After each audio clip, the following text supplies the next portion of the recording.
At a celebratory dinner in our new house, my son raised a toast. To my wife, who is moving in here tomorrow. My daughter-in-law sat there, smiling with pure satisfaction. I smiled too.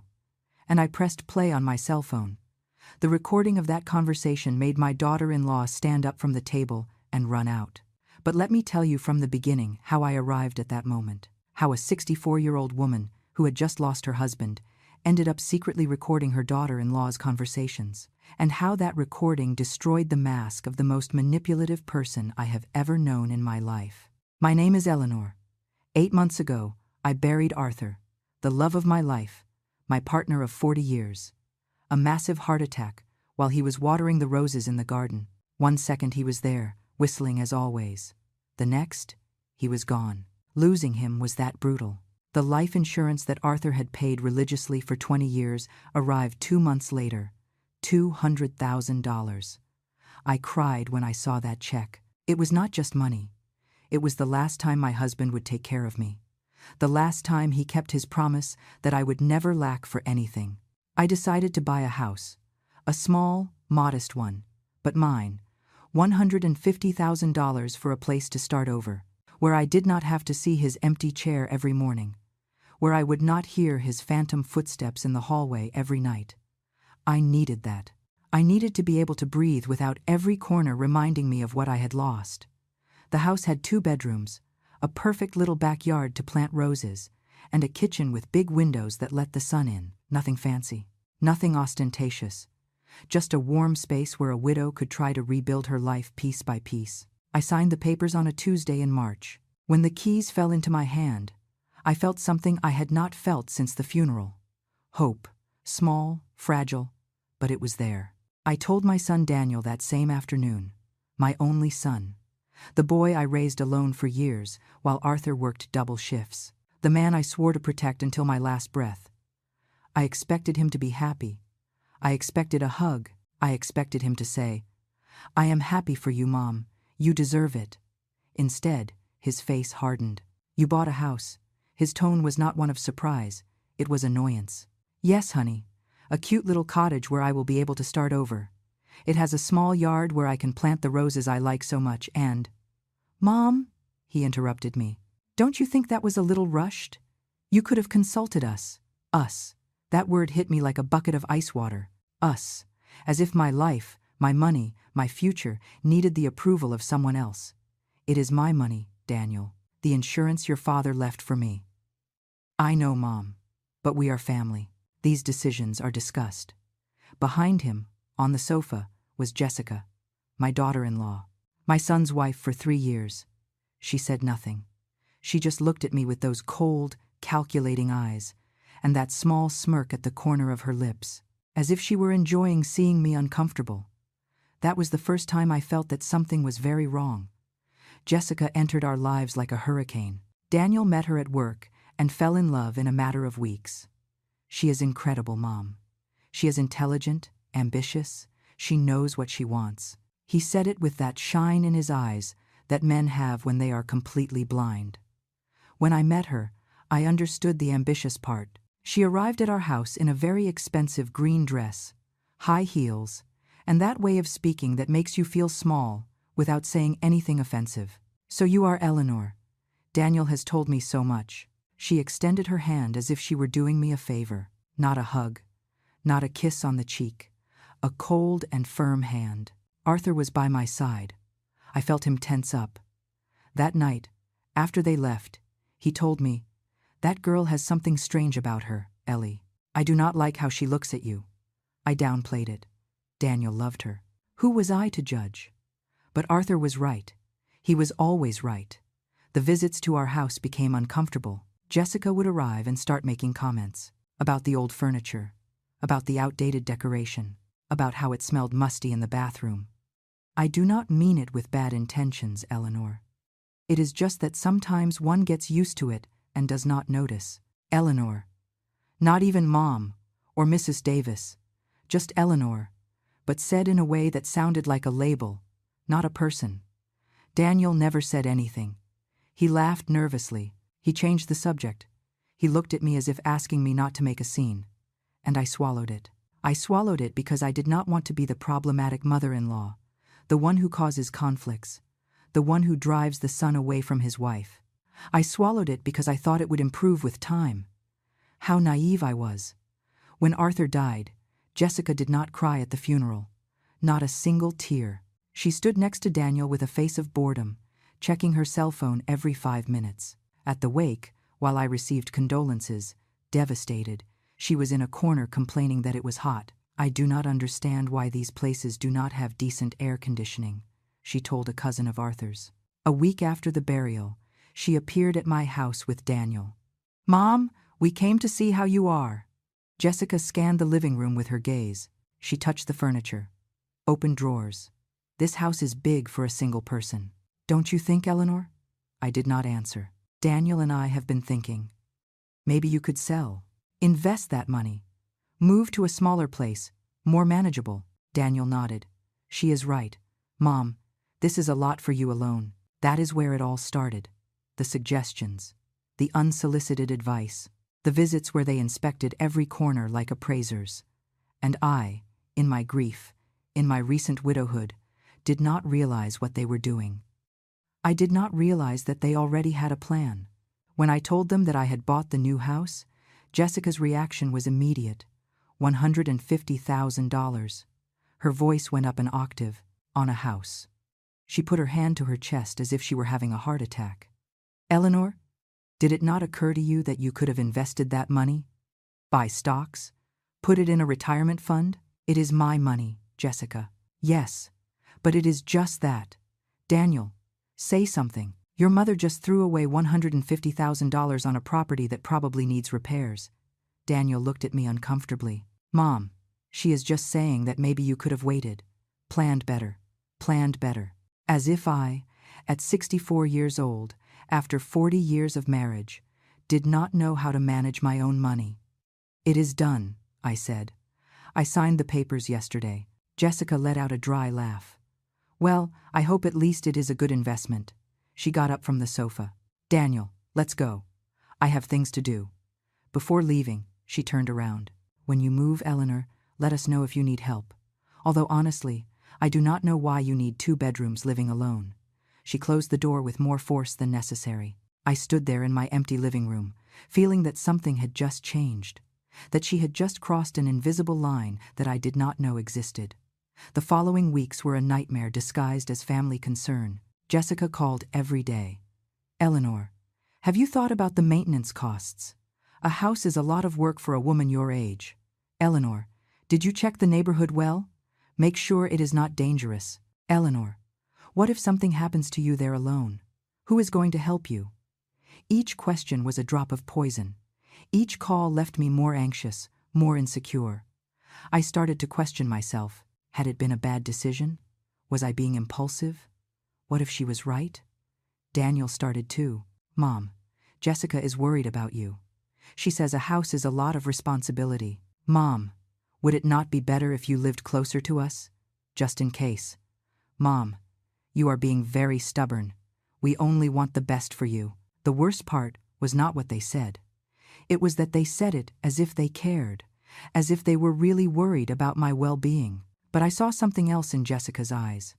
Something cold, something calculating. I decided to move as fast as possible before they convinced me that I was making a mistake. On moving day, Jessica and Daniel showed up without notice.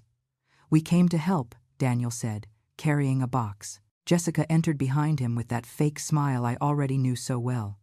She toured the entire house, opened doors, checked the closets, measured the rooms with her eyes. "It is okay for what you paid," she finally said. "Although that bathroom needs urgent remodeling. And the kitchen is ancient." I said nothing. I just kept unpacking. "This room is big," she pointed to the master bedroom. "Why do you want it so big if you sleep alone?" "It is my bedroom, Jessica." "Yes, sure. I am just saying there is a lot of wasted space." She peeked into the second room. "And this one? A guest room. I thought about putting my sewing studio there." "Oh, Eleanor, do you still sew? With the eyesight you must have at your age." Each comment was a small stab, nothing big enough to complain about, nothing obvious enough for Daniel to intervene. just constant little blows designed to make me feel old, useless, in the way.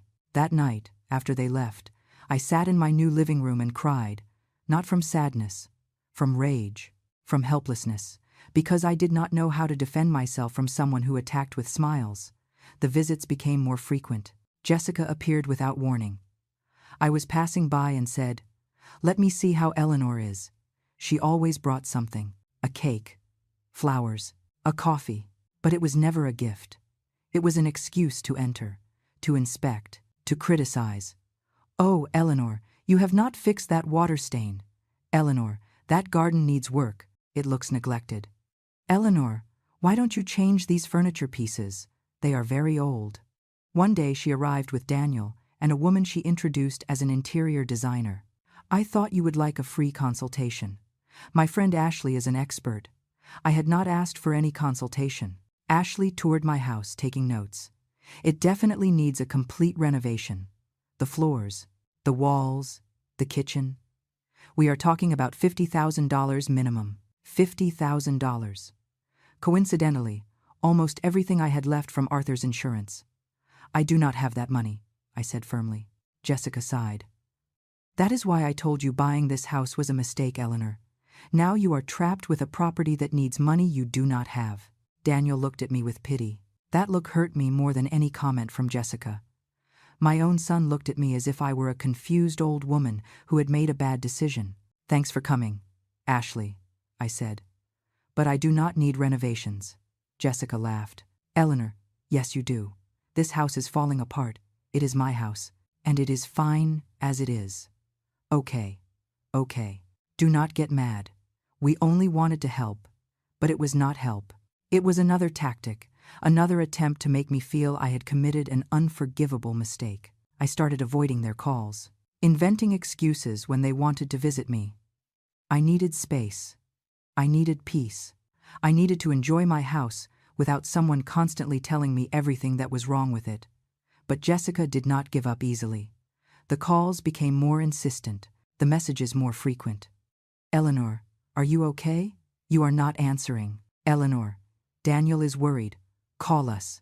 Eleanor, if you do not answer, we are going to go to your house." It was exhausting, like having a shadow I could not shake off. One afternoon, I was in the garden planting roses when I heard the door open. No one had knocked. She simply walked in. "Eleanor, are you here?" Jessica appeared in the garden with Daniel behind her. "We have called you 1,000 times. Why don't you answer?" "I was busy." "Busy." Jessica crossed her arms. "Daniel, your mother is avoiding us. Mom, what is wrong? Why aren't you answering our calls? I need my space." Jessica let out a laugh. "Space? You live alone in a 2-bedroom house. How much more space do you need?" I got up from the garden, shaking the dirt off my hands. "Jessica, I appreciate your concern, but it is not concern, Eleanor. It is family. Daniel is your only son. I am his wife. We are the only thing you have, the only thing I have." As if without them I was nothing. As if my entire life depended on their unwanted visits and poisonous comments. "I think you should leave." "Leave?" Jessica looked at me in disbelief. "Daniel, your mother is kicking us out of her house." "Mom, I need to rest, please." Daniel looked devastated. Jessica looked furious. They left without saying more. But I knew this would not end here. I knew that look in Jessica's eyes. It was not defeat. It was the beginning of something worse. 3 days after kicking them out of my house, Daniel appeared alone. It was early in the morning. He knocked on the door with those soft knocks I would recognize anywhere. The same knocks from when he was a boy and came to wake me up on Sundays. I opened, hoping to see my son. What I saw was a stranger with my son's face. "Mom, we have to talk." He walked in without waiting for an invitation. He sat on my sofa with that tense posture that meant he came prepared with a speech. "Jessica is very hurt." "Daniel." "No, Mom. Let me finish. My wife has only tried to help you. She has been worried about you since Dad died, and you treat her like she is your enemy." I felt something break inside me. Help me? Calling that help? Yes, Mom, help. Because someone has to tell you the truths you do not want to hear. What truths? That you bought this house on impulse? That you spent almost all of Dad's money on a property you do not need? That you are alone and stubborn and do not accept when people who love you try to guide you? Each word was a hammer. Each sentence made me smaller. This was my son, the boy I nursed, the boy I healed when he was sick, the man I swore to protect always. And now he was here repeating his wife's words to me as if they were universal truths. Daniel, this is my life, my money, my decision. Mom, you are 64 years old. You cannot keep acting like you know everything. 64 years old. He said it as if it were a sentence, as if my age automatically invalidated me. Your father would have wanted me to be happy. My father would have wanted you to be sensible. For you to listen to your family. He got up from the sofa. Jessica and I have been thinking. This house is too much for you. The expenses, the maintenance, everything. It would be better if... He stopped, as if measuring his words. If what, Daniel? So that you are not alone. There it was. Finally, he had said it. The true motive of all the visits, of all the comments, of all the constant pressure. They wanted my house. No. Mom, be reasonable. I said no. Why are you so difficult? Why can't you accept help? Because this is not help, Daniel. It is control. His face hardened. You know what, Mom? Do whatever you want. Stay here alone in your house that is falling apart. But do not come crying when things get difficult. He left, slamming the door. I stood there trembling, not from fear, from fury. Because I had just understood something. Jessica did not just want my house. She wanted me to feel so small, so incapable, so defeated, that I would hand it over voluntarily. That night I did not sleep. I tossed and turned in bed thinking about everything, about the constant calls, about the unannounced visits, about the poisoned comments, about how every interaction was designed to make me doubt myself. At 3 a.m, I made a decision. If Jessica wanted to play dirty, I was going to protect myself. The next morning I went to an electronics store. I need a small recorder, I told the salesman. For lectures, for conversations. He sold me one the size of a lighter. He showed me how to use it, how to hide the microphone, how to download the files. It is legal to record conversations where you are present, he explained, as long as it is part of the conversation. I paid in cash. I returned home with my little secret weapon. I did not know if I would use it. I did not know if I would ever need it. But something told me yes, that this was just beginning. I was not wrong. 2 days later, Jessica appeared, alone this time. She knocked on the door with that insistence I already knew. Eleanor, open up. I know you are there. I activated the recorder in my pocket before opening. Jessica, we need to talk. Really, she entered, pushing me gently. She sat on my sofa as if it were her house. Daniel told me about your conversation, I imagine. Look, Eleanor, I know you think I am the bad guy here, but you are wrong. I only want the best for my husband. And the best for my husband is that his mother does not ruin herself financially by being proud. I am not ruining myself. Oh no. How much do you have left from the insurance? 10,000? 15,000? And how long do you think you are going to last with that? I did not answer. She smiled. That smile that did not reach her eyes. Exactly. That is why Daniel and I want to help you. Move in here. Share expenses. Make your life easier. I do not need you to move in here. Eleanor, I am not asking for permission. I am notifying you. Daniel is your son. He has the right to be in his mother's house. This is not my son's house. It is my house. Jessica leaned forward. Her voice lowered. It became harder. Listen to me well, old woman. You are going to accept that we move in here. Because if not, I am going to make Daniel stop talking to you. I am going to convince him that you are senile, that you need psychiatric help, that you are a danger to yourself. My heart was beating so fast I thought she would hear it. You would not dare. Oh no, I am already doing it. Why do you think Daniel spoke to you like that the other day? Because I showed him how irrational you are being, how stubborn, how impossible. She got up, smoothing her green dress. You have a week to think about it. Either we move in on good terms, or we move in after a judge declares that you cannot take care of yourself. She left, leaving the door open. I stood there, with the recorder still running in my pocket, and I knew I had made the right decision, because this woman was not going to stop. Not until she had everything she wanted. I listened to the recording 3 times that night. Her voice sounded clear, perfect. Every threat was registered. I'm going to convince him that you are senile. A judge declares that you cannot take care of yourself. I had the proof, but what good was it to me? If I showed it to Daniel now, he would say I was taking things out of context, that Jessica was just frustrated, that I had provoked her. I needed more. I needed Jessica to get so confident that she would tell the whole truth, that she would reveal her entire plan without filters. So I waited. I let her believe she had won. I let her think she had scared me. 3 days later, I sent a message to Daniel. We can talk about the move. His answer was immediate. Mom, I knew you would come to your senses. Jessica is going to be so happy. I turned off the phone feeling nauseous, but I had to do it. I had to let them believe they had won, because only then would they lower their guard. Only then would Jessica say out loud what she really planned to do with me. The meeting to plan the move was at a restaurant. Jessica insisted. So we can talk on neutral ground, Eleanor. I arrived with the recorder hidden in my jacket pocket. They were already there. Jessica in a bright red dress that screamed victory. Daniel, with that relieved smile of someone who believes his mother has finally come to reason. Mom, thanks for coming. Daniel hugged me. He smelled like the same cologne his father used. It almost made me cry. Sit down, Eleanor. Jessica pointed to the chair opposite her, as if she were the hostess, as if I were the guest. We ordered for you. I hope you like the salad. I did not like the salad. She knew it, but I said nothing. I sat down. I smiled. I acted like the defeated old woman she expected to see. Well, Jessica took out a notebook. A notebook?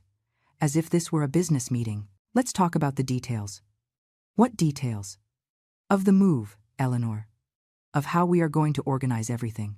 She opened the notebook showing diagrams. She had drawn the floor plan of my house, with notes, with arrows, with room distributions. The master bedroom will obviously be for Daniel and me. It is the largest and has its own bathroom. You can keep the back room. It is smaller but enough for a single person. I stared at that drawing. My house, my space, already distributed without my consent. The living room needs new furniture. Yours is very old. We are going to donate it. Jessica, Eleanor, let me finish. The kitchen also needs renovation. Daniel and I are going to pay for that, because frankly cooking there in those conditions is impossible. Daniel nodded to everything, like a trained dog. Mom, she is right. If we are going to live all together, improvements have to be made. With what money? With yours, Eleanor. You still have about $50,000 from the insurance, right? That is perfectly enough to remodel the kitchen and buy decent furniture. $50,000, my last savings. What remained of Arthur's love, and she already had it counted. She already had it spent. I don't know if... Eleanor, do not be difficult. You already accepted that we move in. Now accept that things have to be done right. Her tone was no longer sweet. She was no longer pretending. It was a direct order. When do you plan to move? In 2 weeks. That way we have time to renovate before bringing our things. 2 weeks. 14 days before losing my house, my space, my life. There is another thing.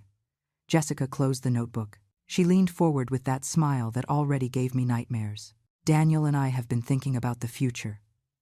About your future, Eleanor. My future. Yes, you are 64 years old. You are not sick now, but you never know. It would be good if you put the house in Daniel's name.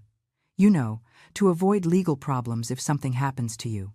There it was, the real plan. They didn't just want to live in my house. They wanted to own it. I am not going to do that. Mom, Daniel took my hand. It is just a precaution, to protect you. Protect me from what? From inheritance taxes, from complicated paperwork. If the house is already in my name? When you... He stopped. When I die? Don't say that, Mom. But yes, when the time comes, everything will be easier. Jessica kept smiling. Besides, Eleanor, technically Daniel has a right. He is your only son, your only heir. Why wait? Give him the house now that you can. Because it is my house? My voice came out stronger than I expected. Some people at nearby tables turned around. Lower your voice. Mom, you are making a scene. I am not going to put my house in anyone's name. Jessica stopped smiling. Her eyes turned hard as stones. Daniel, your mother is being impossible again. Mom, please, we are just trying to plan things well. Plan? Or take everything I have away from me? Nobody is taking anything away from you. God, why are you so paranoid? Jessica got up from the table. You know what, Eleanor? Do whatever you want with the house, but we are going to move in anyway. In 2 weeks we will be there. And if you do not open the door, Daniel has a legal right to enter. He is your son. He can go to his mother's house whenever he wants. She went to the bathroom, leaving me alone with Daniel. Mom, why do you make her angry? Daniel, don't you see what she is doing? She is trying to help us. Both of us. All 3 of us. She is trying to keep my house. You are paranoid. Jessica is right. Maybe you do need professional help. Those words cut me deeper than any insult. My own son suggesting I was crazy, that I needed a psychiatrist, that I couldn't trust my own judgment. Jessica returned from the bathroom. Are you done talking? Yes. Daniel stood up. Mom needs time to process everything. Sure. Jessica looked at me with that fake pity I already knew. Take your time, Eleanor. But remember, 2 weeks. We move in with your blessing or without it. They left, leaving me with the bill. I stayed there, sitting in front of that salad I hadn't touched, feeling the walls closing in around me. But the recorder in my pocket was still running. It had captured everything, every threat, every admission, every calculated word. I already had 2 conversations recorded, but it still wasn't enough. I needed Jessica to say everything, without filters, without disguises. I needed her to reveal exactly what she planned to do to me once she was living in my house. Once she had total control. So I made another risky decision. I called Jessica the next day. You are right. I am going to put the house in Daniel's name. Silence on the other end. Then laughter. Eleanor, I knew you would come to your senses, but I need help with the papers. Can you come tomorrow to explain to me how it works? Of course, I'll come at 1. Alone. So we can talk calmly, woman to woman. Perfect. Exactly what I needed. I spent the whole night preparing. I placed the recorder in a spot where it would capture everything. I rehearsed how to act, how to play the confused one, the defeated one, the old woman who had finally accepted her place. Jessica arrived on time.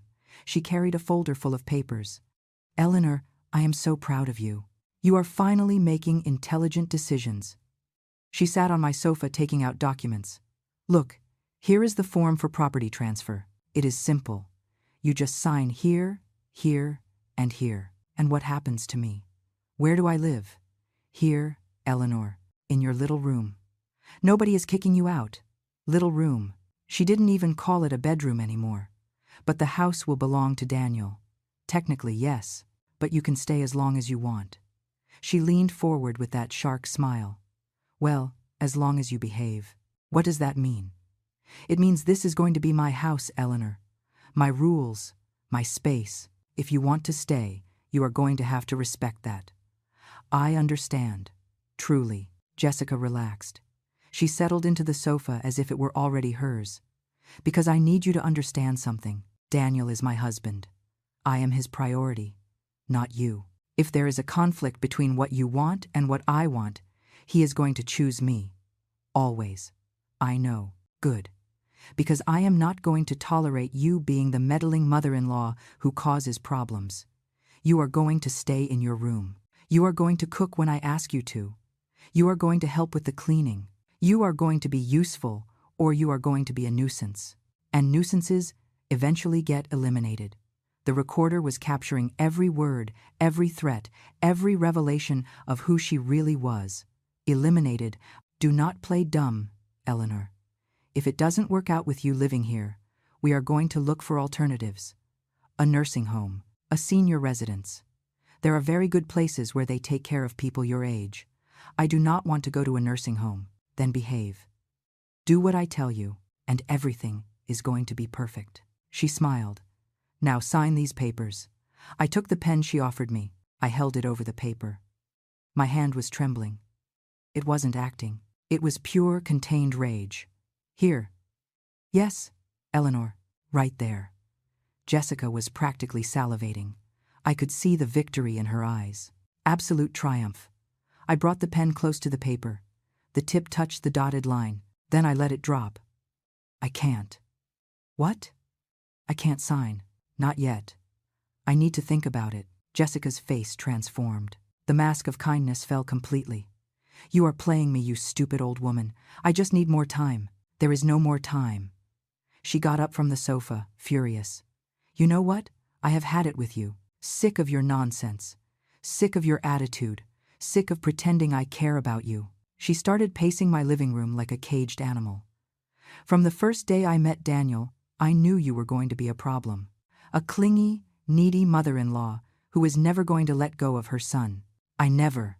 Shut up. I am talking. She pointed her finger at me. When Arthur died, I thought, perfect.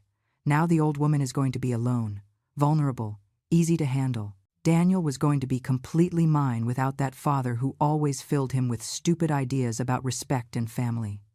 Mentioning Arthur like that made me clench my fists. But I let her continue. I needed her to say everything. Then I found out about the insurance. $200,000. And I thought, this is perfect. That idiot doesn't know how to handle money. I am going to convince Daniel that we should help her invest. We are going to take control of that money. But I bought the house. Yes, you bought the damn house, without consulting us, without asking our permission. As if you mattered. As if your decisions mattered. She laughed without humor. But it's fine. I thought, if I can't have the money, I am going to have the house. Jessica walked toward me. She leaned in until her face was inches from mine. I could smell her expensive perfume, see the pure hatred in her eyes. You are going to sign those papers, old woman. Today, tomorrow, or next week. I do not care. Because I have your son in my pocket. He does what I say. He believes what I tell him to believe. If I tell him you are crazy, he believes me. If I tell him you need a nursing home, he signs the papers. Daniel would not do that. Oh, no. He is already doing it. Stupid. Who do you think spoke to a lawyer about your mental competence? Who do you think already has appointments with psychiatrists to evaluate you? Daniel, your beloved son. Because I asked him to. I felt the floor move beneath me. You are lying. Do you want to bet? Ask him. Ask him about Dr. Ramirez. About the appointment he has scheduled for you in 2 weeks. About the papers he is already preparing to declare you incapable of managing your own affairs. She straightened up, smoothing her dress. So you can sign the easy way. Or I can have you declared senile and take everything from you anyway. You choose. Why? Why do you hate me so much? I don't hate you, Eleanor. I simply don't care about you. You are an obstacle between me and the life I deserve. A comfortable life. With a paid-off house. Without financial worries. Without an annoying mother-in-law breathing down my neck. She walked toward the door. Think about it well, but think fast. Because I am moving in here in 2 weeks whether you want it or not, and if you haven't signed by then, things are going to get very ugly for you. She left, leaving the door open, leaving the papers scattered on my table, leaving me with a shattered heart and a full recorder. I stayed sitting on that sofa for hours. I listened to the entire recording. Every threat, every admission, every cruel word. I had everything, irrefutable proof of who Jessica really was. Of what she planned to do, of how she had manipulated my son. But more than triumph, I felt pain, because a part of me still could not believe that Daniel was involved in this, that my son, my baby, had spoken with lawyers about declaring me incapable. That night I did not sleep. I sat in the darkness of my living room thinking about everything, about 40 years with Arthur, about raising Daniel alone while Arthur worked, about the sacrifices, about the love, about how all of that could disappear because of a manipulative woman. At 6 in the morning, I picked up the phone. I called Daniel. Mom, it's 6.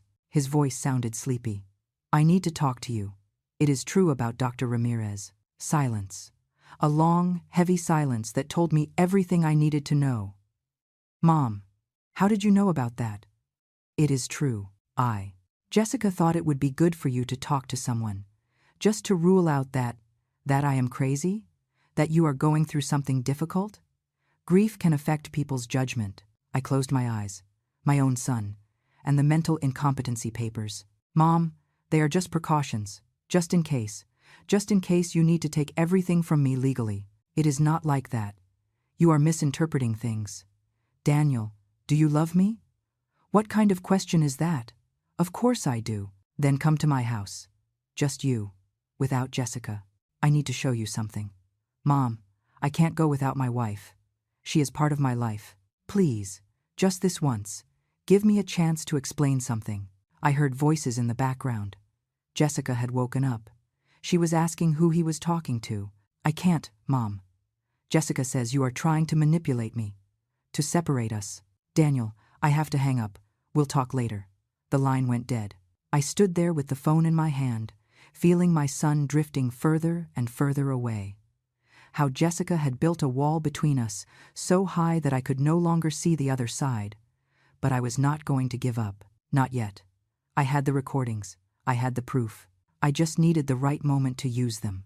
The moment where Jessica could not escape, where Daniel could not deny the truth, where everyone would see who that woman really was.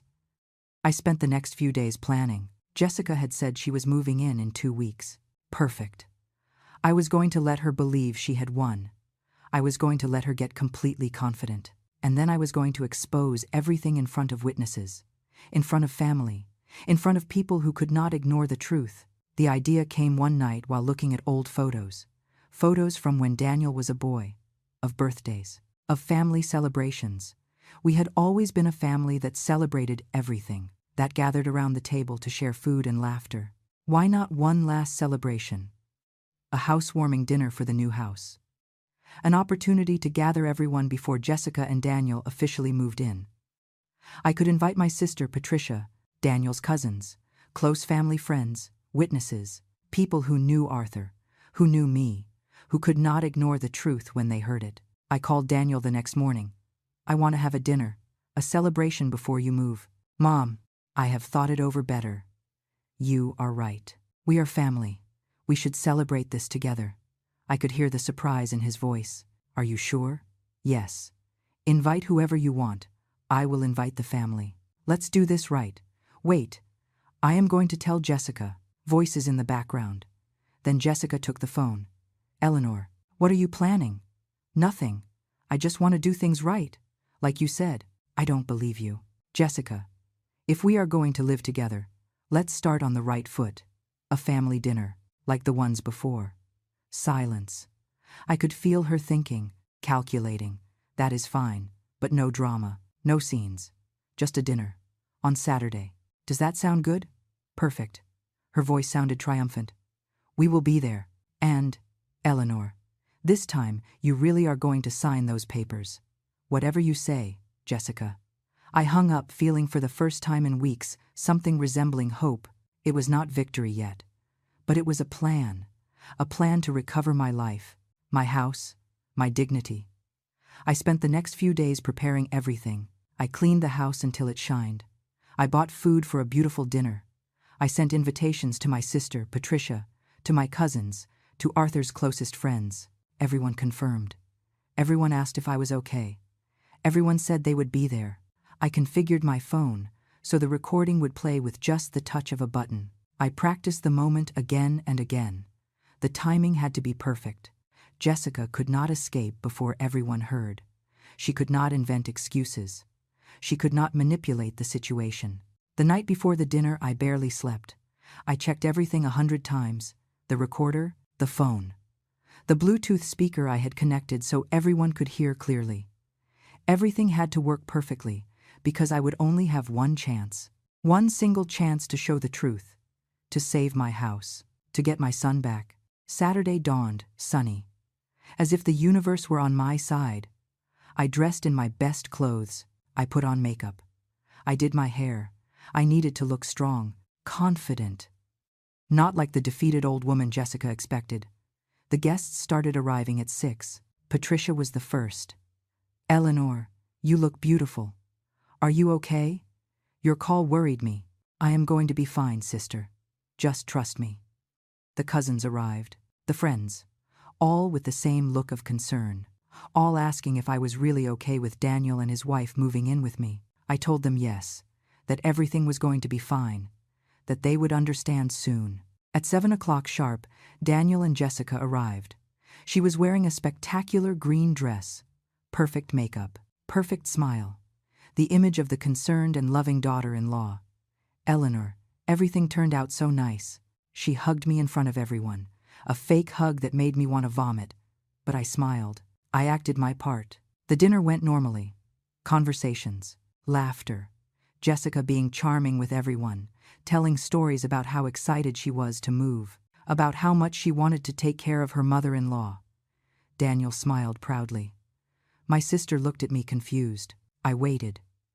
I waited until everyone finished eating, until the room was silent, until all eyes were attentive. Then Daniel stood up with his glass. Daniel stood up with his glass of wine in his hand. Everyone stopped talking. All eyes turned toward him. My heart started beating so hard, I thought everyone would hear it. I want to make a toast, said my son with that radiant smile that broke my soul. Jessica looked at him with adoration. Or at least, that is what it seemed like. I knew the truth. Mom, I know the last few weeks have been difficult. I know there have been tensions, but I am so happy that we have finally reached an agreement. Patricia looked at me confused. I kept my expression neutral.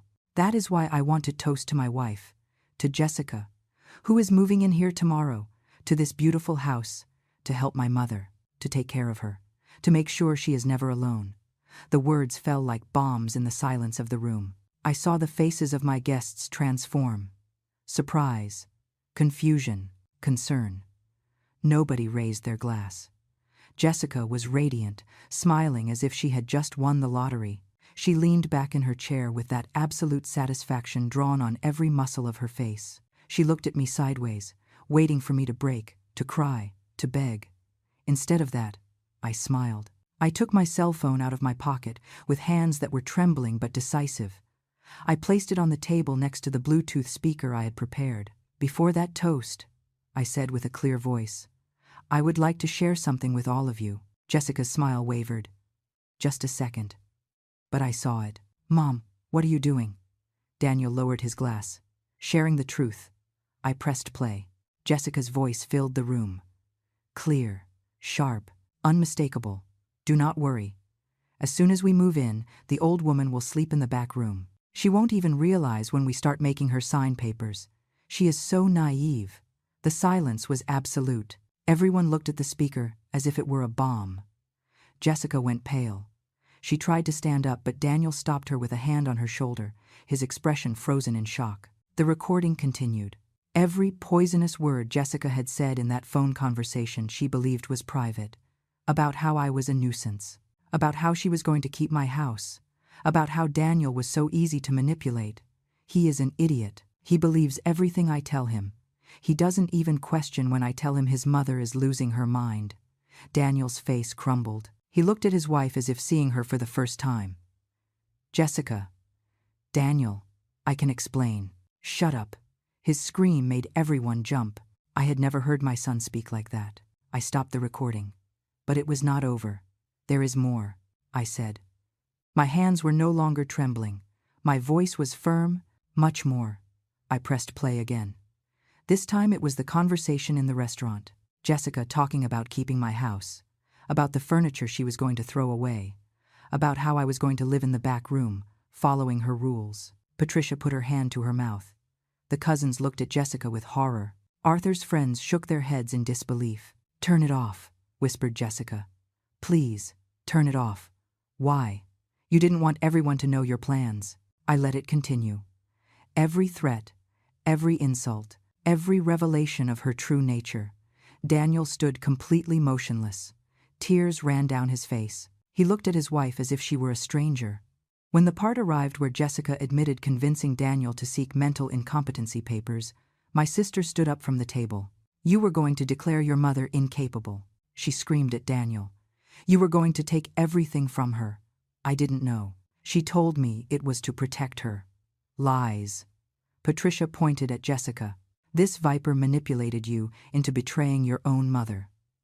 Finally, I played the last recording. The conversation in my living room, where Jessica had dropped all masks, where she had admitted she didn't hate me, she simply didn't care, where she had threatened to put me in a nursing home if I didn't obey, where she had revealed she only wanted my money and my house. When it ended, the silence was deafening. Jessica stood with her face completely red, not from shame, from fury. This is illegal. You cannot record me without my permission. It is completely legal to record conversations where I am present, I said calmly. I consulted with a lawyer. You set a trap for me. I gave you enough rope to hang yourself. I stood up, looking her straight in the eyes. Everything you said was true. Every word, every threat, every plan. And now everyone knows. Daniel collapsed into his chair. He had his head in his hands. How could I be so blind? Because she is good, I told him softly. She is very good at manipulating, but no more. Jessica looked at me with a hatred so pure it was scary. This doesn't end here, old woman. I'm leaving. You're going to what? Patricia stepped between us. Are you going to threaten her again? Go ahead. There are 20 witnesses here. Daniel's cousins, who had grown up with me, who knew Arthur, stood up, forming a barrier. I think it is time for you to leave, said my cousin Lucas. His voice was hard as stone. Jessica looked around, seeking support, looking for someone to defend her. Nobody spoke. Everyone looked at her with contempt, with disgust. With the truth finally exposed. Daniel, she said with a trembling voice. Daniel, my love, you have to believe me. Those recordings are taken out of context. I never. Get out. Daniel's voice sounded broken. Destroyed. Get out of here now. But, get out. He stood up so fast his chair fell backward. I do not want to see you. I do not want to listen to you. I do not want anything from you.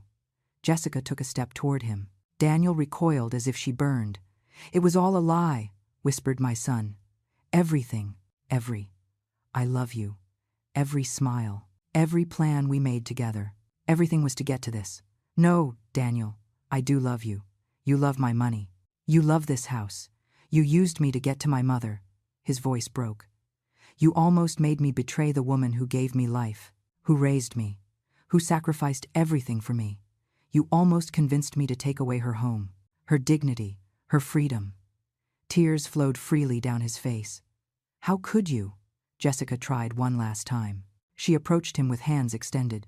Daniel pushed her, not with force, just with enough firmness to make it clear he didn't want her near. If you do not leave now, I am calling the police. The voice belonged to Patricia. She had her cell phone in her hand. And I am showing them these recordings. I am sure threatening an older woman with declaring her incompetent to steal her property is some type of crime. Jessica looked at all of us, her perfect mask finally destroyed. She was no longer the charming daughter-in-law. She was a furious, exposed, defeated woman. She grabbed her purse from the chair. This is not going to stay like this. Yes, it is going to stay like this, I said. And if you try anything, these recordings go everywhere. To your job, to your family, to every person you know. She walked toward the door with stiff steps. Before leaving, she turned one last time. She looked at me with so much hatred I could almost feel it physically. You are a bitter old woman who is going to die alone, better alone than surrounded by vipers. She left, slamming the door. The sound resonated through the whole house. Nobody spoke for several seconds. Then Daniel broke. My son, my baby, collapsed to the floor crying like a child. Deep sobs that shook his whole body. I ran to him. I knelt by his side, ignoring how my knees hurt. I hugged him like when he was little and had nightmares. Mom, I am so sorry, so sorry. Shh, it's over. I almost lost you. I almost let her take everything from you. How am I going to forgive myself? You are already forgiven.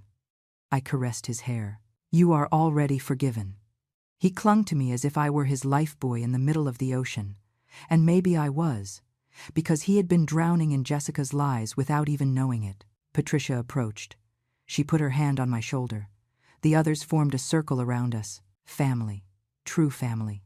The one that holds you when you fall. The one that tells you the truth even if it hurts. The one that doesn't abandon you even if you make mistakes.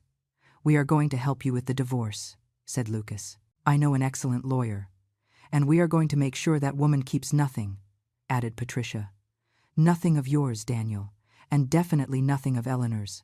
My son kept crying in my arms, but now there was something else besides the pain. There was relief, as if he could finally breathe after being underwater for years. "How did you know?" he asked, wiping his face. "How did you know you had to record her?" "Because your father taught me something," I told him. "He taught me that when someone shows you who they really are, believe them the first time." "She showed me who she was from the beginning," he whispered, "and I didn't want to see it. Love blinds us sometimes, but now you see clearly." I helped him stand up. My knees protested, but I didn't care.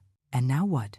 he asked, looking around the room full of people who truly loved him. "Now," I said, smiling for the first time in weeks with true joy, "now we live. You get divorced. I enjoy my house. And we both learn from this. I don't know if I can learn from something so—" "You learned that your mother is sharper than you thought," interrupted Patricia, making everyone laugh. Even Daniel cracked a small smile. "That is certainly true." The tension in the room began to dissolve. Someone suggested finishing dinner. Another proposed a real toast, a true one. Patricia raised her glass. "To Eleanor, to her bravery, for defending herself when many would have let her win." "To Eleanor," repeated everyone. The glasses clinked. The sound was like music, like freedom, like justice. Daniel hugged me tight. "I love you, Mom, and I am going to spend the rest of my life making this up to you. Just love me. Just be my son. That is enough." That night, after everyone left, I sat alone in my living room, in my house, my space that I had defended tooth and nail. I looked at Arthur's photo on the mantel. That smile I knew so well. Those eyes that always made me feel safe. "I did it, my love," I whispered. "I protected what we built together." I felt like he would have answered me, that he would be proud, that from wherever he was smiling. The following days were a whirlwind. Daniel moved to a hotel that same night. He didn't want to return to the apartment he shared with Jessica. He couldn't stand being in the same space where she had planned my destruction. "I need to process everything, Mom," he told me over the phone the next morning. His voice sounded tired, broken. "I need to understand how I was such an idiot." "You weren't an idiot. You were a man in love with a lie." The pain in his voice broke my heart. But it was a necessary pain. The kind of pain that cleanses, that purifies, that allows you to heal correctly instead of just covering the wound. Patricia practically moved in with me during those days. "I am not leaving you alone," she said, bringing her suitcase, "just in case that crazy woman tries something." But Jessica didn't try anything, at least not directly. The messages started on the second day, first to Daniel's phone, then to mine. "Daniel, please, let's talk. We can fix this. Eleanor, the recordings don't show everything. Let me explain. Daniel, I love you. I made mistakes, but we can overcome them. Eleanor, I am sorry. I was stressed. I didn't mean it seriously." We deleted them all without answering. Then came the calls, dozens of them, at all hours. Daniel blocked her number. I did the same. Then she appeared at Daniel's hotel. The manager had to remove her. She was screaming in the lobby that her husband had abandoned her, that I had manipulated him, that we were a family and we had to talk. The police almost arrested her for disturbing the peace. That night, Daniel came to my house trembling. "She is losing control," he said, sitting on my sofa. I had never seen her like this, because she had never lost before, I explained. People like Jessica do not know how to handle defeat. They cannot accept that their plan failed. "Do you think she is dangerous?" "I think she is unpredictable, and that is worse." I hired a security system the next day. Cameras at the door, sensors on the windows, an alarm connected directly to the police. I wasn't going to take risks, not after everything I had fought for. Daniel's lawyer, recommended by Lucas, was a serious man named Robert. He listened to the full recordings without interrupting. When they finished, he whistled softly. "This is gold. With this, she keeps nothing in the divorce." "I do not want anything from her," said Daniel. "I just want her to disappear from our lives." "She is going to fight," warned Robert. She is going to try to get money. She is going to say she deserves compensation. She is going to invent stories. Let her invent them. We have the truth. The divorce papers were filed a week later. Jessica's reaction was explosive. She hired the most expensive lawyer she could find, a guy named Jeremiah who had a reputation for being ruthless.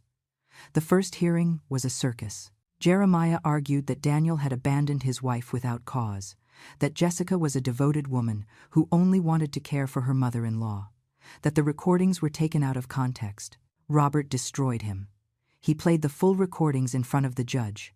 Every word, every threat, every admission. The judge, an older woman named Judge Sullivan, listened to everything with an increasingly severe expression. When it finished, she looked at Jessica with something close to disgust. "Ma'am, do you have anything to say in your defense?" Jessica stood up. She had cried during the entire playback. Perfect tears that didn't ruin her makeup. "Your Honor, those conversations were in moments of stress. I was frustrated. I said things I didn't feel." "You are saying you didn't plan to keep your mother-in-law's house?" "I only wanted to help. I wanted us to live together as a family. Help by convincing her husband to declare his mother incompetent?" The judge's voice was hard as steel. "Help by threatening her with a nursing home if she didn't obey your orders?" "I never." "There are recordings, ma'am. Recordings where you yourself admit everything." Jessica looked at her lawyer seeking help. Jeremiah shrugged. There was no possible defense against recorded truth. "This divorce proceeds," declared the judge, "without compensation for the defendant, 0 alimony, 0 division of assets, and a permanent restraining order against Mrs. Eleanor Davis." The gavel fell. Jessica screamed, literally screamed in the courtroom. "This is unfair. I have rights." "You waived your rights when you attempted to commit fraud against an elderly woman," responded the judge. "Be grateful I am not charging you criminally." 2 guards had to escort her out while she kept screaming, promising revenge, swearing this wouldn't end like this. Daniel remained sitting on the bench long after everyone left, looking at his hands as if he didn't recognize them. "I was married to her for 3 years," he whispered. 3 years, sleeping next to a stranger. I sat next to him. "You weren't the only one she fooled. She fooled everyone. But I should have seen it. I should have protected you. And you will from now on. That is the only future that matters." We left the courthouse into a sunny day. Patricia was waiting for us outside with coffee. "How did it go?" "We won," I said simply. "We won everything." She hugged me tight. "I knew you would do it, little sister. I knew that Viper wouldn't win." The following days brought a strange peace. Like after a storm, when the air smells different, when everything seems cleaner. Daniel started therapy. "I need to understand how I let myself be manipulated like that," he told me. "I need to make sure it never happens again." I also went to therapy, not because I was broken, but because I had carried so much weight for so long that I needed help to let it go. My therapist, a kind woman named Dr. Evans, told me something I will never forget. "Eleanor, what you did was extraordinary. You didn't just defend yourself. You defended yourself strategically. With intelligence, with patience. That requires immense strength. I didn't feel strong. I felt terrified. Courage is not the absence of fear. It is acting despite the fear." She was right. Every time I turned on that recorder, I had been afraid. Every time I let Jessica say those horrible things, I had wanted to scream at her. But I had held back. I had waited. I had planned. Jessica tried one last desperate move. She contacted a local journalist. She told a story about a cruel mother-in-law who had destroyed her marriage, about how she had been recorded illegally, about how her husband had abandoned her due to family pressures. The journalist, to his credit, did his homework. He contacted us to hear our side. We showed him the full recordings. We explained the context. We showed him the divorce documents. His article came out a week later. It was not what Jessica expected. "Woman attempts to defraud elderly mother-in-law. Exposed in recordings." The article detailed everything. The threats, the manipulation, the plans to keep my house. Jessica became toxic overnight. She lost her job. Her friends abandoned her. Her family, when they heard the recordings, distanced themselves. She tried to blame me. She posted on social media about how I had ruined her life, but nobody believed her. The recordings were too clear. The truth was too obvious. Eventually, she moved to another city. Daniel told me he had heard she lived with her mother, that she had to start from scratch. "Do you feel pity for her?" I asked him. "No," he answered without hesitation. "I feel pity for me, for the time I lost, for almost losing my mother. But for her, no, she made her choices." He was right. Jessica had chosen the path of manipulation, of deceit, of cruelty, and she had paid the consequences. Meanwhile, my life began to bloom in ways I didn't expect. The roses I had planted in the garden started to grow, small green buds that promised beautiful flowers. My sewing workshop in the second room became my refuge. I made quilts, clothes for the granddaughters I would someday have. I sewed while listening to music Arthur loved. Daniel started visiting me regularly, not out of obligation, not because he felt guilt, but because he wanted to. We drank coffee in the garden on Sundays. We talked about everything, about his job, about his dreams, about his healing. "I met someone," he told me one afternoon. 6 months had passed since the divorce. My heart tensed. "Yes, it isn't romantic. I am not ready for that yet. She is a friend. From the therapy group." "What is she like?" "She is real. That is the best I can say. She is genuine. There are no masks. There are no games." I smiled. "That sounds perfect." "She reminds me of you," he said, taking my hand. "She reminds me that good women exist, that not all are like Jessica. They never were, my love. You just had bad luck once. Once was enough."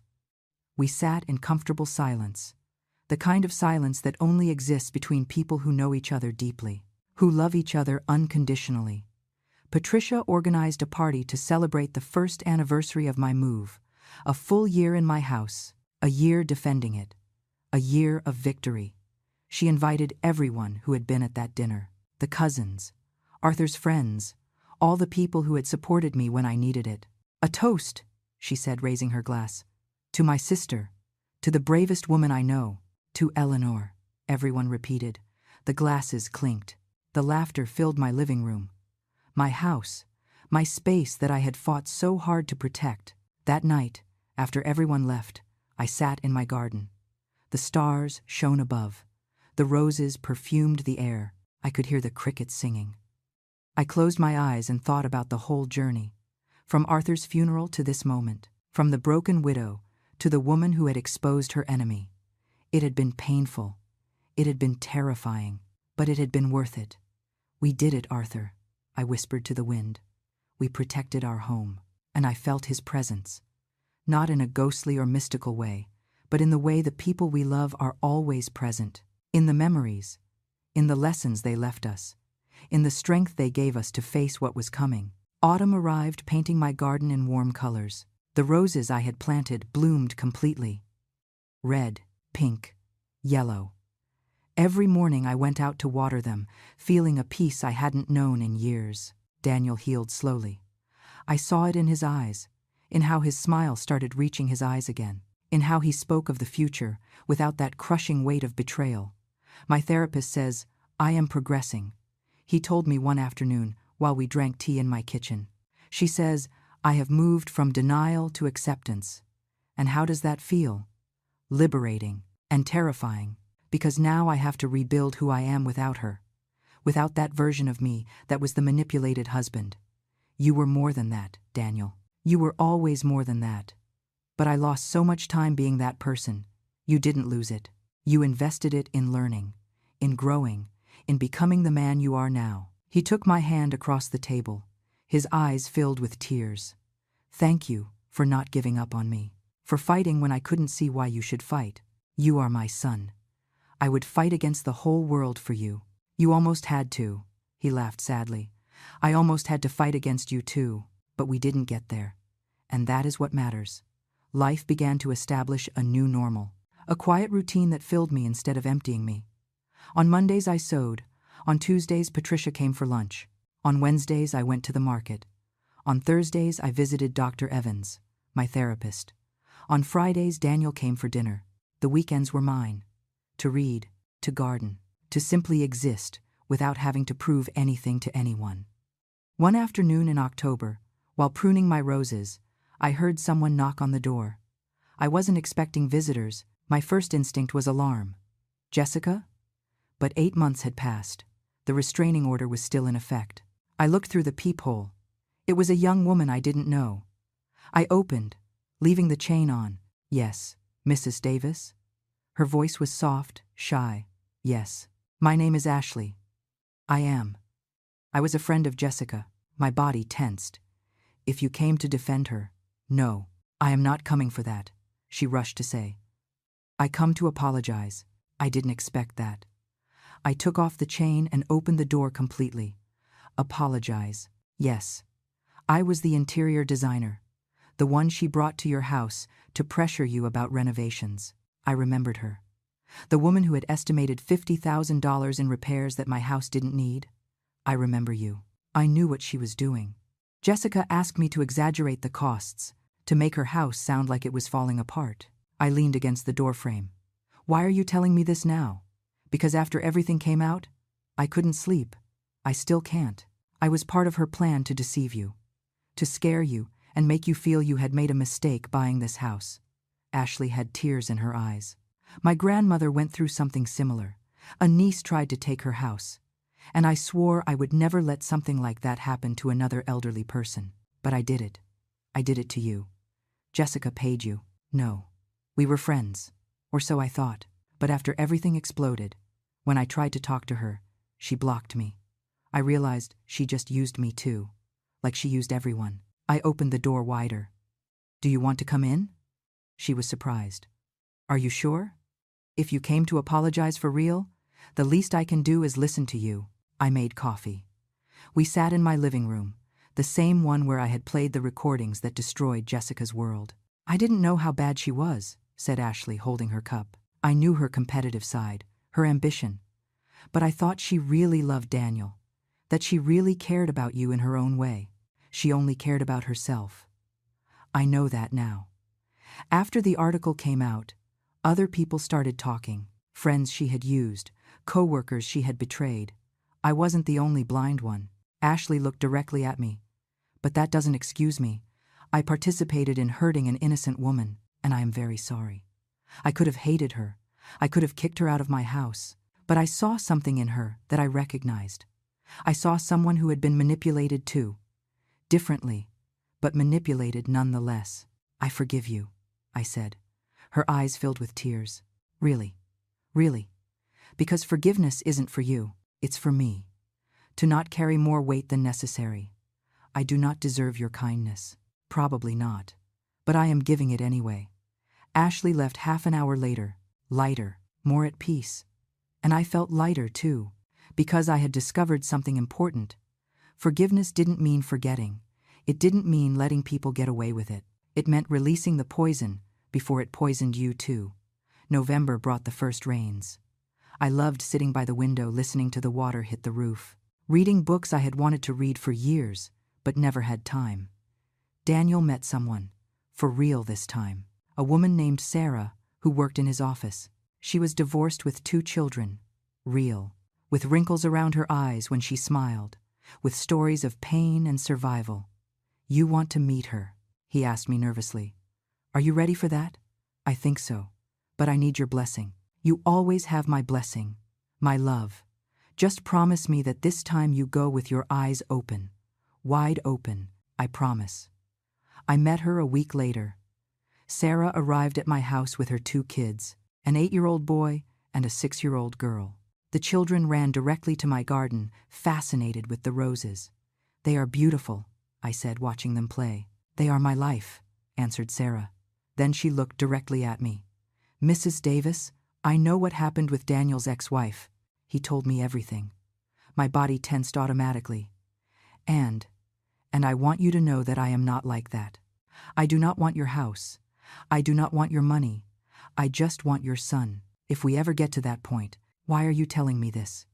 Because if it were my son, I would also be alert. I would also be suspicious. And you have every right. I liked her instantly. That direct honesty, that understanding of why I would be cautious. You love my son. It is still too soon for that word. But I like him a lot. I like how he is with my kids. I like how he talks about you. I like that he is in therapy working on himself. Then I wish you the best. Can I ask you something? I nodded. How did you know? How did you know you had to record Jessica? Because my husband taught me to trust my instinct, and my instinct screamed that something was wrong. I didn't ignore that voice this time. Sarah smiled. I hope to be as strong as you someday. You already are. You are raising 2 kids alone. There is nothing stronger than that. That afternoon, watching Daniel play with the kids in my garden, watching Sarah laugh at something Patricia said who had stopped by to say hello, I felt something I hadn't felt in a long time. Hope, not just for me, but for the future. For the possibility that maybe, eventually, my house would fill with grandchildren's laughter, with real family dinners, with genuine love instead of disguised manipulation. December arrived with Christmas decorations. Patricia insisted we decorate together. It is your first Christmas truly in peace, she said, hanging lights in my living room. It has to be special. I invited Daniel, Sarah, and her kids for Christmas dinner. Patricia brought her whole family. Lucas and the other cousins came too. My little house filled with people, with noise, with life. While I prepared dinner, Sarah offered to help. You don't have to do it. I want to do it. Besides, I need to learn your recipes if I am going to impress Daniel. I smiled. Then it is serious. We are taking it slow. But yes, I think it could be. And he is good with your children. He is wonderful, patient, loving. Nothing like what he told me he was with Jessica. Jessica brought out the worst in him. You bring out the best. I hope to keep doing it. That night, after dinner, Daniel asked for everyone's attention. My heart raced. Another toast? More unexpected announcements? But when I saw his face, I saw only love. I want to make a toast, he said, raising his glass. Everyone went silent. A year ago, I was in this house making another toast. A toast that almost destroys the most important person in my life. Tears started running down his face. I was so blind, so manipulated, so lost. But my mother did not give up on me. She fought, not just for her house. She fought for me. To save me from myself. He looked directly at me. Mom, there are no words to thank you for what you did. You gave me back my life, my sanity, my ability to trust myself. You are the bravest, smartest, most incredible woman I know. He raised his glass higher. So I toast to you, to your strength, to your house that you defended tooth and nail, to your love that never gave up even when I failed you. To Eleanor, everyone shouted. The glasses clinked, the hugs flowed, and I, standing in the middle of my living room, surrounded by people who truly loved me, felt I had finally come home. Not just to the physical house I had bought, but to an emotional place where I was valued, respected, loved without conditions, where I no longer had to defend myself, where I could simply be. That night, long after everyone left, I sat in my garden under the stars. The Christmas lights shone softly. The roses slept in the winter cold, waiting for spring to bloom again. I thought about everything that had happened, about Arthur, about Jessica, about the recordings, about the revelation scene, about the divorce, about the healing. Thank you, I whispered to the universe. To Arthur, to myself. Thank you for the strength to fight. Thank you for the intelligence to win. Thank you for this life I built from the ashes. The wind blew gently, like an answer, like a blessing, like a promise that the best was still to come. Spring arrived, transforming my garden into a paradise of colors. The roses exploded in flowers more beautiful than ever, as if they knew they were finally in a place where they could grow without fear. I was blooming too. I had lost that constant weight in my chest, that anxiety that woke me up at 3 a.m, that feeling of being under permanent attack.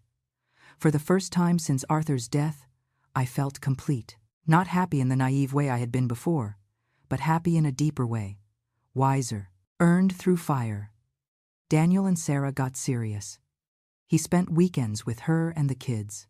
He told me stories about parks and movies and homemade dinners. It is so different, Mom, he told me one afternoon. With Jessica, everything was acting. expensive restaurants, brand name clothes, appearances. With Sarah, it is real. It is pizza on the living room floor watching cartoons. It is helping with homework. It is real life. That is real love, I told him. The kind that lasts. A year and a half after that revelation dinner, Daniel arrived at my house with a small box in his hand. I am going to ask her to marry me.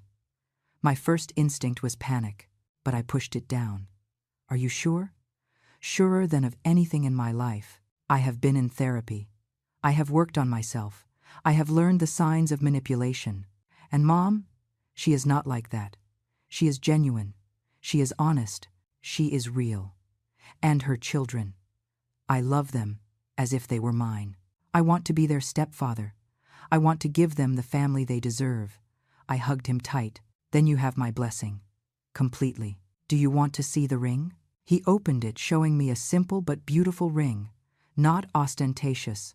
Not the type Jessica would have demanded. But delicate and meaningful. It is perfect. It belonged to Sarah's grandmother. Her mom gave it to me when I asked for permission.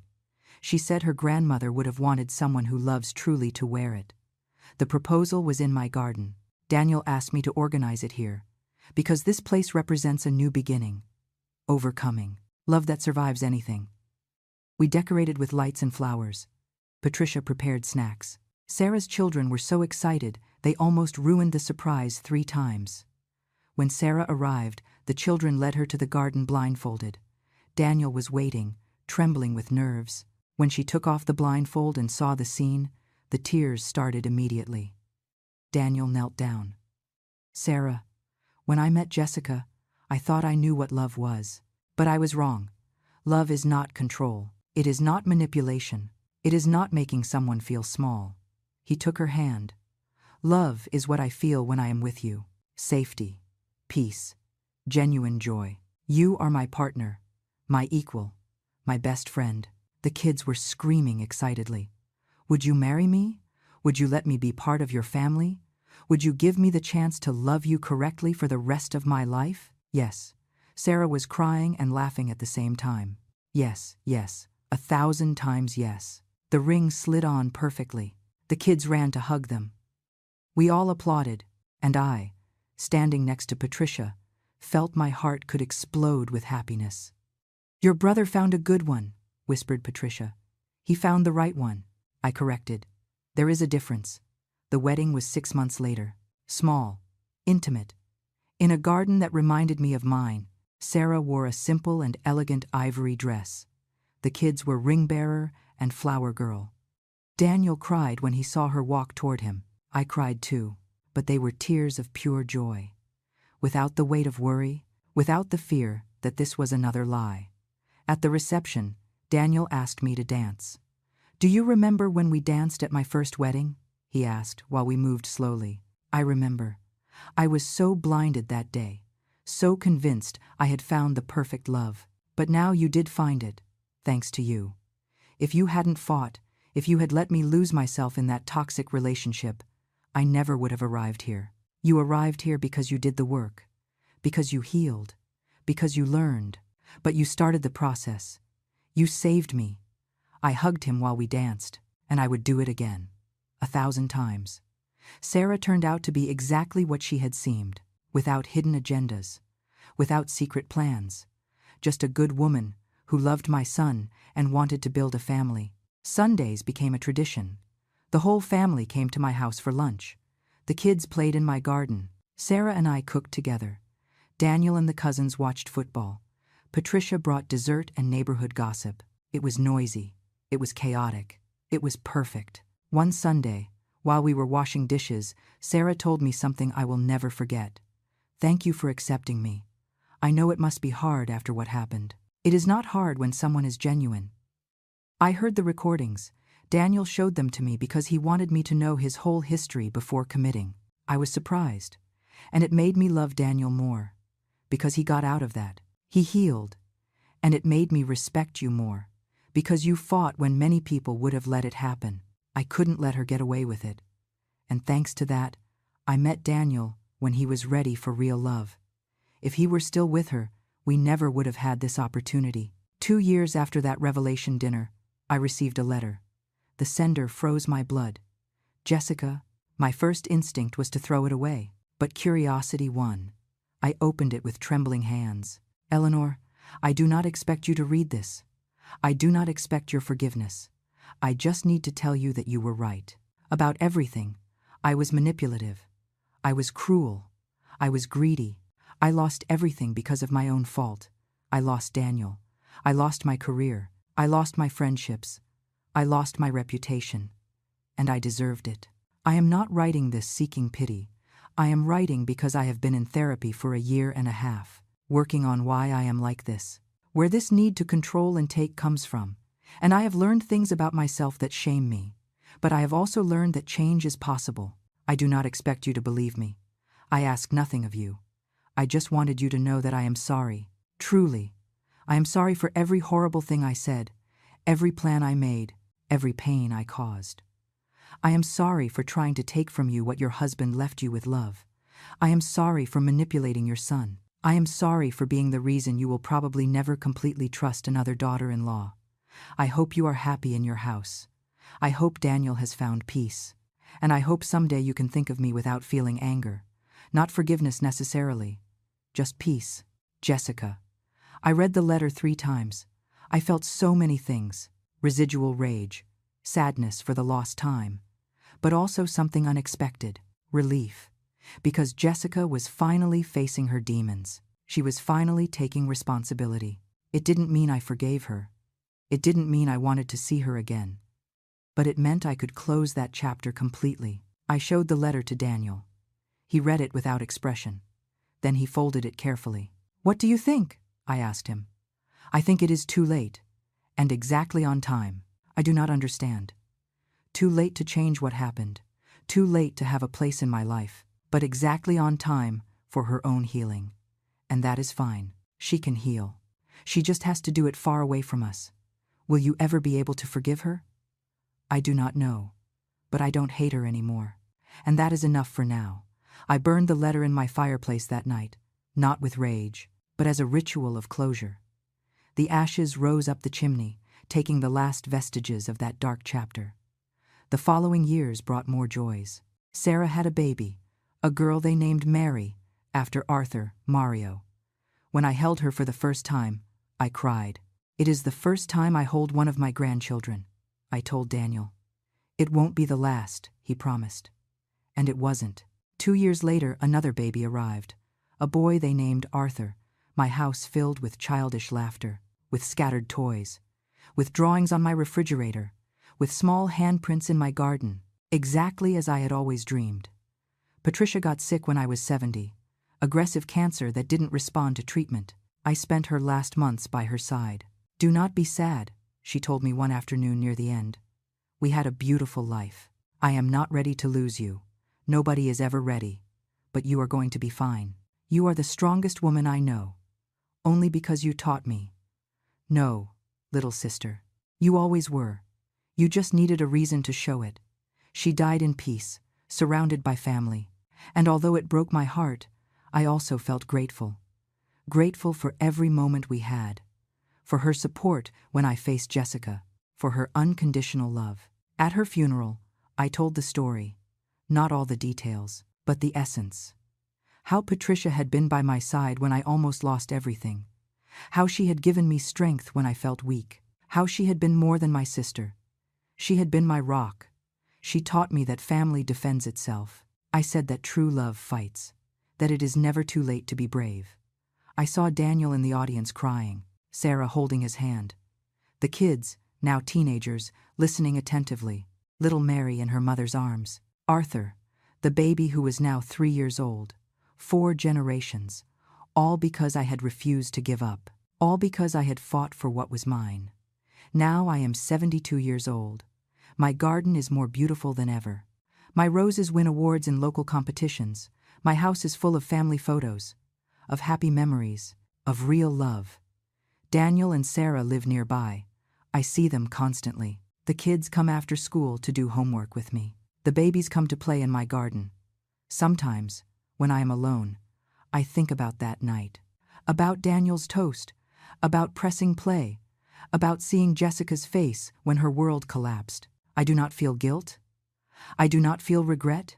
I feel pride, because I defended myself, because I protected what was mine, because I refused to be the victim she wanted me to be. And I feel gratitude for Arthur, who left me the means to buy this house, for Patricia, who gave me strength when I needed it, for Daniel, who eventually woke up and came back to me, for Sarah, who gave me the family I always dreamed of, for every person who stood by my side when I needed it. This house is no longer just bricks and cement.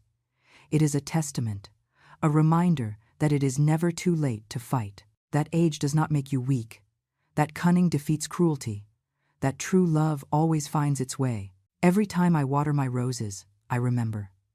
Every time I cook in my kitchen, I celebrate. Every time I sit in my living room, I breathe peace, because this is mine. I earned it, I defended it, and nobody is ever going to take it away from me. Last night, the grandkids stayed over. Mary, now 6 years old, asked me, "Grandma, why do you love this house so much?" Because I had to fight for it, my love. Fight with whom? With someone who wanted to take it from me. And you won. Yes, my darling, I won. Because you are strong, because I had to be. I tucked her into the guest room, the same one Jessica wanted to be my room, where she planned to relegate me. Now it is a space full of toys and laughter, a constant reminder that good things come after battles. I sat in my living room that night, on the same sofa where I once heard threats, where I once felt fear, where I once thought I could lose everything, and I smiled. Because I didn't lose anything.